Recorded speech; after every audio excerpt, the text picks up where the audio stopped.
Black Friday or Red Friday? Black Friday. You hear about it every day. The day of sales.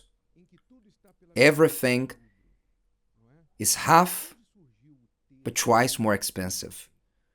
Where did the term Black Friday came about? You need to understand this so that you may gain more understanding of what is happening. Where did this idea of Black Friday come from? And why is it called Black Friday? There in the US, there's a holiday, the last Thursday of November, which is one of the greatest holidays in America. Thanksgiving Day happened on the last Thursday of November. The tradition is the following. Families gather together, they make a dinner, they eat turkey and other kind of food. And it is a moment to celebrate Thanksgiving, to express thanksgiving to God. This holiday began many years ago when the first pilgrims, the first pioneers that arrived in the United States in their first harvest was some kind of harvest feast for the first fruits, a way to celebrate the first harvest in the new country. Those who left Europe to the new land, America, and in the first harvest, they decided to offer to God thanks. So that's why this holiday is one of the main ones in the American calendar, a day to recognize, first of all, God. Today is more secular, but firstly began with faithful people, people of God, thankful to God. Around 200 years have passed. This holiday is still celebrated a lot, always on a Thursday. It follows a prolonged holiday. On Friday, nobody works. So Friday, after Thanksgiving, it was a day that usually people will leave the house to do shopping for the weekend, especially in the 80s. It began an opportunity, the wholesale, the market, stores. So an opportunity. People have nothing to do after Thanksgiving Thursday. They want to leave the house. They want to buy. They will go to the supermarket to do something. So what did they create? They created the Black Friday. Why is it called Black Friday? Because it marks the beginning of the holidays and the end of the year in the shopping period of time. And it begins in the US on Black Friday and it goes on until New Year's Eve. And this name was given, now you will be in awe. Now you will learn something important. This name was given Black Friday because on this day, usually the stores owners, their bank accounts get out of overdraft. Some cultures, they call it get out of the red. And they get into the black. In the US, it's called the black. In Brazil, for instance, it's called the blue. You left the red, the overdraft, and you got into the blue. Positive.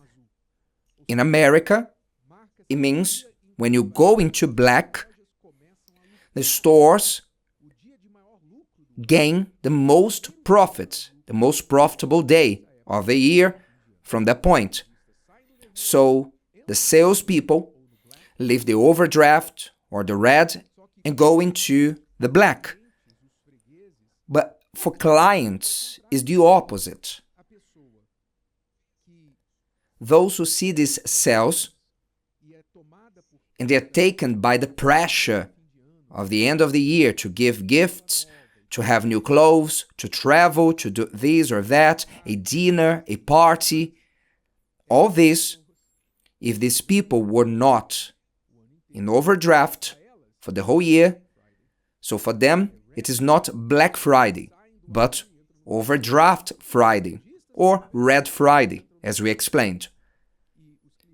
The salespeople leave the overdraft and go into black, and the clients get out of the black and go into overdraft. Here is the origin of Black Friday, the origin of this holiday.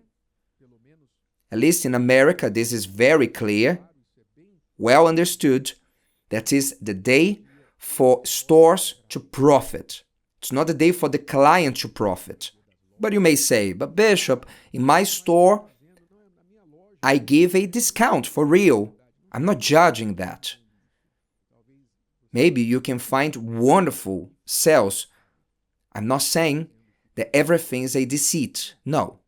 What I'm saying is, what you must understand is that all this is just a movement to profit. Which means, on the following day after a holiday, where people supposedly celebrate Thanksgiving for everything they have, on the following day, they throw everything up in the air and go after what they don't have. This is the world we live in. And today, they speak more about Black Friday than Thanksgiving. Because it's what they are looking for in this world. They're always looking for a way to make money go around. The desire of the flesh, of the eyes, of the mind are insatiable.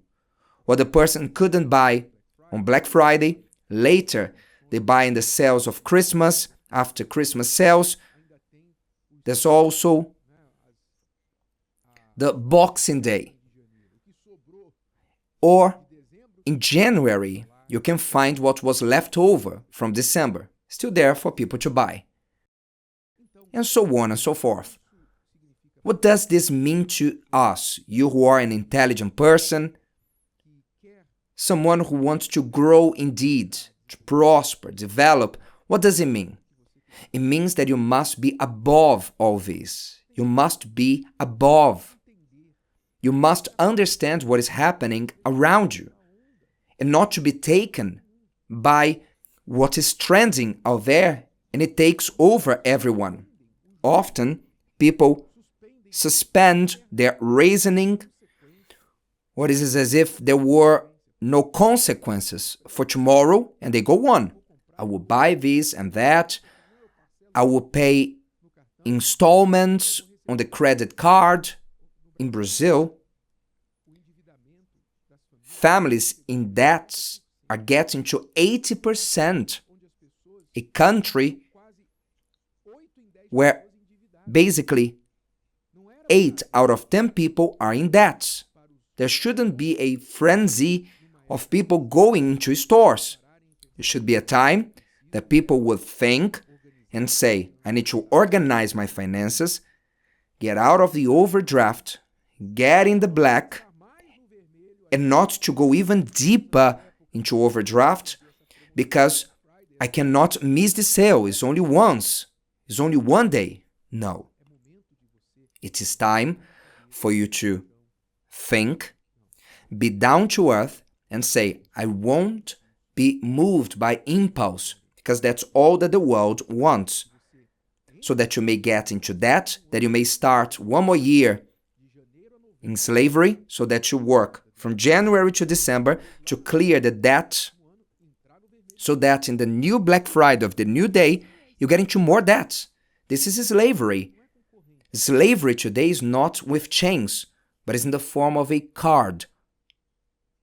It's not a chain that I put on your ankles or wrists.